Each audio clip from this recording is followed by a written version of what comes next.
13절에 보니까 방언을 말하는 자는 통역하기를 기도할지니라. 방언은 그 하나님께 영으로 기도하는 기도라고 어제 우리가 배웠습니다. 그러니까 방언은 철저하게 자기의 영혼을 위해서, 자기를 위해서 이렇게 하는 것인데요. 그러니까 방언으로 기도하면 다른 사람들이 아무도 알아듣지 못하겠죠. 제가 지금 방언으로 기도하면 이제 알아들을 수 있는 분이 몇 분이 계실까요? 통역을 하시는 몇 분들만 다 못 알아듣는다고요. 그렇죠? 그러니까 이 은사라는 것은 공동체의 유익을 위해서, 다른 사람의 유익을 위해서 하나님께서 은사를 주시는 것인데, 방언만 해서는 다른 사람들이 유익을 얻지 못한다는 거예요. 어떻게 보면은 어떨 때는 너무 시끄럽게 기도하기 때문에 방해를 받을 때가 있어요. 그래서 한번 저희가 우리 옛날에 부목사님들 중에서 방언을 막 열심히 아침마다 방언 기도를 하시는 분이 막 계신데, 오셔가지고 앞집마다 주야 위야 위야 주야 위야 했더니 어떤 그 어른 그 부목사님들이 하는 말이, 나는 왜 이렇게 기도 새벽 때마다 삐약삐약 끓이고 있냐고 막 한번 그런 적이 있어요. 그분이 이제 방언가인데 삐약삐약이 나오는 거예요. 그런 얘기를 한 적이 있는데, 이 방언이라는 게 통역이 안 되니까 다른 사람이 유익이 안 돼. 그분은 정말 은혜 충만하고 성령 충만한데, 그래서 바울이 이야기하는 게 뭐냐면 통역을 받아라. 통역을. 그러니까 은사는 계속 은사들을 사모하라고 그랬잖아요. 그렇죠? 그러니까 이 방언을 받으면 또 통역까지도 나아가고요. 그렇죠? 통역까지 나아가면 또 영적 분별할 수 있는 능력까지도 받고, 이렇게 끊임없이 이 방언이 마치 이 체인이 된 것처럼, 여기 받으면 여기 받고 이렇게 가서 서로 연관되어져 있는 것들을 보게 되어진다는 거죠. 그래서 여러분, 이 바울이 지금 통역하기를 기도할지라. 통역, 방언 기도하시는 분들은 이렇게 한번 기도해 보세요. 여러분들이 방언 기도를 막 할 때 방언을 소리내서 하십시오. 소리내서 기도하는 게 중요해요. 소리내서 기도하실 때에 내가 지금 예를 들어서 우리 지휘자님을 위해서 내가 기도해야 되겠다. 이렇게 마음과 생각은 지휘자님을 위해서 기도하는 거예요. 근데 입은 뭘로 나와요? 방언으로 나오는 거예요. 그러면 예전에 방언으로 기도할 때는 방언이 막 기도하기 때문에 나도 무슨 기도를 하는지 잘 몰라요. 그런데 내가 지금 지휘자님을 위해서 기도해야지, 그러면서 지휘자님을 위해서 생각하는데 입은 방언으로 나오는 거예요. 내가 어떤 우리 부목사님을 위해서 기도해야 되는데 기도하고 있어요. 막 그 자녀들을 기도하고 또 일터를 위해서 막 기도하는데 입은 방언으로 나오는 거예요. 자꾸 그러다 보면 방언으로 기도할 때에 내가 지금 무슨 기도를 하고 있는지 내 마음과 이성으로 깨달아 안다는 거예요. 무슨 말인가 아시겠죠? 그럴 때 확신이 어느 정도 오면은 한마디 방언으로 기도하고 또 한글로 기도하고, 방언으로 기도하고 한글로 기도하고, 우리말로.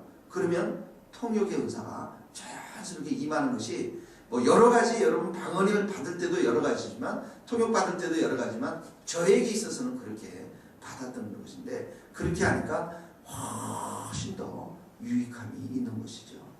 어제도 배웠지만 예언이라는 것 자체가 설교에 대한 부분을 해석하는 부분도 있지만은, 또 예언이라는 분이 하나님께서 기도할 때 그 사람에게 마음들을 알려주신다고 어제 배웠지 않습니까? 직통계시도 아니고, 그죠? 그래서 이 예언을 할 때는 반드시 말씀으로 점검을 해야 된다라고 이렇게 말씀을 드렸는데, 이 예언도 마찬가지예요. 방언이 들어오고 통역이 들어오면서 그 사람의 기도할 때 방언이 터지면서 그걸 통역하면서 그 마음에 있는 것들을 이렇게 하나님의 마음을 전달해 줄 수 있다는 것이죠. 그렇게 했을 때 훨씬 더 이 공동체 또 이 사람에게 기도해주고 위로할 때 큰 위로와 격려가 된다는 거예요. 14절 한번 보세요. 14절 15절 같이 읽겠습니다. 시작. 내가 만일 방언으로 기도하면 나의 영이 기도하거니와 나의 마음은 열매를 얻지 못하리라. 그러면 어떻게 할까? 내가 영으로 기도하고 또 마음으로 기도하면, 내가 영으로 찬송하고 또 마음으로 찬송하면, 여기 내가 영으로 기도하거니와 방언으로 기도하면 나의 마음이라고 하면 조금 더 구체적으로 하면 우리 이성을 말해요. 우리 이생은 이해 못한다는 거죠. 그렇죠? 15절에도 내가 영으로 기도하죠. 방언으로 기도하니까. 근데 내 이성으로, 그래서 바울은 내가 영으로도 기도하지만 내가 이성으로, 내가 그것을 깨달아서 기도, 통역이 되니까 또 내가 영으로 찬송하고 또 이성으로 찬송하리라. 바울이 이렇게 얘기하고 있는 거예요. 그래서 16절에 보세요. 내가 영으로 축복할 때 알지 못하는 사람이, 방언으로 기도했는데 알지 못하는 사람이 내 감사에 어찌 아멘하리요. 못한다는 거죠. 17절도 너는 감사를 잘했지만 다른 사람들은 더욱 세움을 받지만 다른 사람이 유익함이 전혀 되지 못한다는 거예요.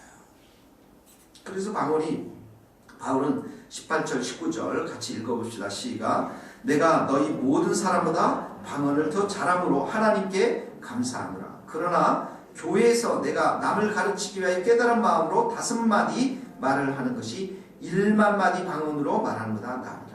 바울도 방언을 훨씬 잘했다는 거예요. 방언을 늘 했다는 거죠. 근데 이것보다도 5마디 정말 깨달아서 이성으로 내가 깨달아서 다른 사람을 가르치고 권면하는 것이 훨씬 1만 마디 방언보다 유익하다는 거예요. 누가요? 다른 사람이.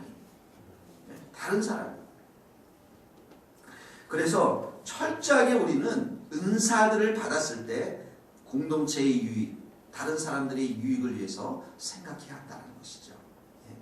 이 바울도 고린도전서 3장을 한번 찾아봅시다. 우리 앞에 부분인데요. 고린도전서 3장 1절 2절에 보면 바울도 충만한 은사를 가지고 있었지만은 그걸 다 사용하지 않았던 것들을 보게 되어집니다. 고린도서 3장 1절 2절 시작. 형제들아 내가 신령한 자들을 대한 것 같이 너희에게 말할 수 없어서 육신에 속한 자 곧 그리스도 안에 어린아이들을 대한 것 같이 하냐. 내가 너희를 젖으로 먹이고 밥으로 먹이지 아니하며 이는 너희가 감당하지 못하였거니와 지금도 못하리라. 바울 속에서 신령한 것들이 많이 있었다는 것이죠. 그러나 바울은 그것들을 다 사용하지 않고 그 공동체의 유익을 위해서 성도들의 신앙을 위해서 적절하게 사용했다는 것입니다. 그래서 이 말씀 속에서 핵심이 되는 게 뭘까요? 지금 말씀하는 게 방언을 받은 자 통역해라. 통역의 은사를 삼아라. 이 말이에요 지금. 그리고 그 방언과 통역을 다른 사람들의 유익을 위해서 사용해라. 그 말이 20절에 또 계속 나오고 있습니다. 형제들아 같이 읽겠습니다. 시작. 형제들아 지혜에는 아이가 되지 말고 악에는 어린아이가 되라. 지혜에는 장성한 사람이 되라. 자, 이 컨텍스트 속에서 지혜가 뭘까요? 지혜는 너희들이 은사를, 방언을 지혜롭게 사용하지 아니한다면, 그래서 자기의 유익만을 위해서 사용한다면 다른 사람들이 전혀 그 유익함을 얻지 못한다는 거예요. 예. 그러니까 다른 사람들이 예를 들어 방언을 하고 통역을 해주면 그 통역을 듣고서 내가 회개를 해야 되는구나. 이 말씀은 내가 믿음으로 하나님이 나에게 강건하게 서라고 말씀하시는구나. 이렇게 유익을 얻는데 전혀 방언만 해서는 유익함이 되지 않기 때문에 지혜 있는 사람이 되라. 점점 우리가 진리 가운데 자라고 말씀 가운데 자라고 그래서 그 말씀 가운데서 공동체의 유익을 위해서 너희가 살라 이런 말씀이죠. 한번 찾아볼까요? 에베소서 4장 한번 찾아볼까요? 그래서 바울이 늘 얘기했던 게 우리가 그리스도 안에서 자라나 이런 말씀합니다. 에베소 4장 14절 15절 같이 한번 읽겠습니다. 에베소 14장 15절 시작. 에베소 4장 14절 314페이지입니다. 314페이지 시작. 이는 우리가 이제부터 어린아이가 되지 아니하여 사람의 속임수와 간사한 유혹에 빠져 온갖 교훈의 풍조에 밀려 요동하지 않게 하느냐 오직 사랑 안에서 참된 것을 하여 범사에 그에게까지 자랄지라 그는 곧 그리스도니라. 사랑 안에서 자라나라는 거죠. 참되게 자라나라는 거죠. 진리 가운데 자라나라는 거죠.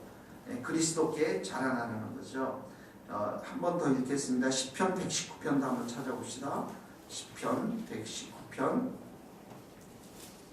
97절, 98절 보겠습니다. 110편, 119편, 구약성경 894페이지입니다. 894페이지. 119편, 97절, 98절.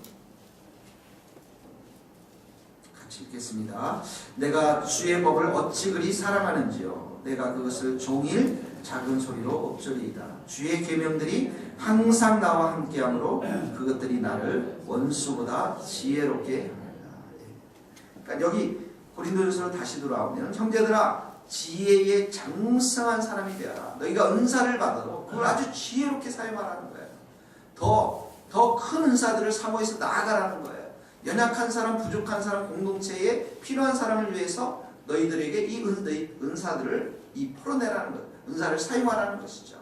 이 모든 지혜를 분별의 지혜, 이 분별할 수 있는 이 지혜가 너희들 가운데 장성한 사람처럼 있어야 되는데 이 모든 지혜는 어디로부터 오는가? 말씀으로부터 온다는 거죠. 하나님의 말씀으로부터 온다는 것입니다.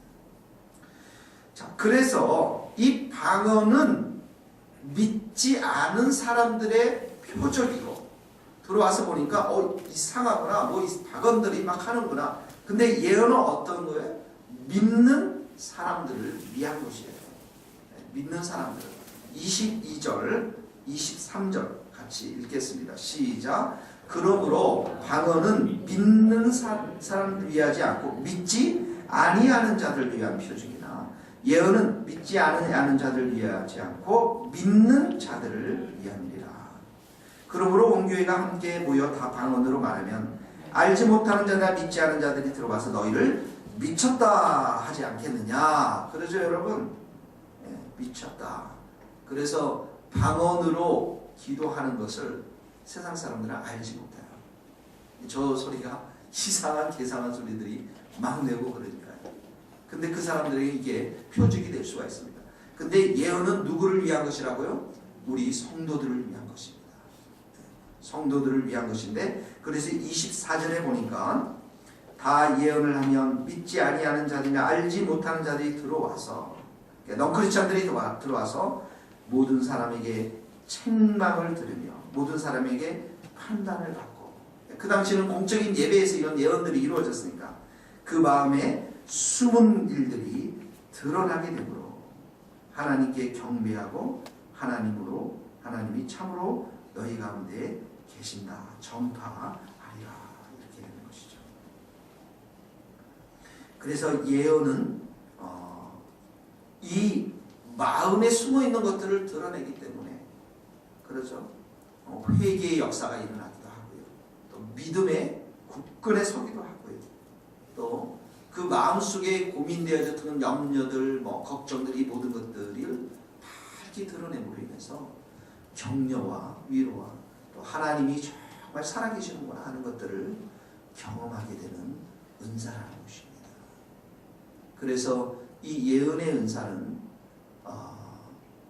직통계시도 아니고 또 미래의 어떤 일들을 말하는 것도 아니고 그렇지만 성도들의 삶 가운데 유익을 끼칠 수 있는 참 좋은 은사라고 생각이 듭니다. 그래서 이 예언하는 사람들이 철저하게 교회 내에서는 목사님들의 통제를 받아야 돼요. 그리고 말씀의 통제를 받아야 돼요. 그렇지 않으면 말씀보다 앞서가기 시작하면 문제가 되어지고 그 가운데 사단의 역사도 많은 것들을 보게 되어집니다. 그래서 여러분들이 방언 받기를 주님의 이름으로 축원합니다. 그리고 은사도 다 통역도 받으시고 또 하나님께서 여러분들 가운데 정말 예언의 은사를 주셔서 힘들고 어려운 사람들을 기도할 때 그 마음을 격려해주고 그 마음을 위로해주고 안위해 줄 수 있는 여러분들 삶이 될 수 있기를 바랍니다. 철저하게 이 은사는 공동체의 유익을 위해서 다른 사람의 유익을 위해서 하나님이 주시는 선물이다. 그리고 우리가 기억해야 할 것은 이 은사들보다도 가장 좋은 성품의 열매가 가장 좋은 길이 바로 사랑이라는 거 기억하면서 모든 은사의 기초가 사랑이라는 것을 기억하면서 우리가 신앙생활 할 수 있기를 바랍니다. 같이 기도하시겠습니다.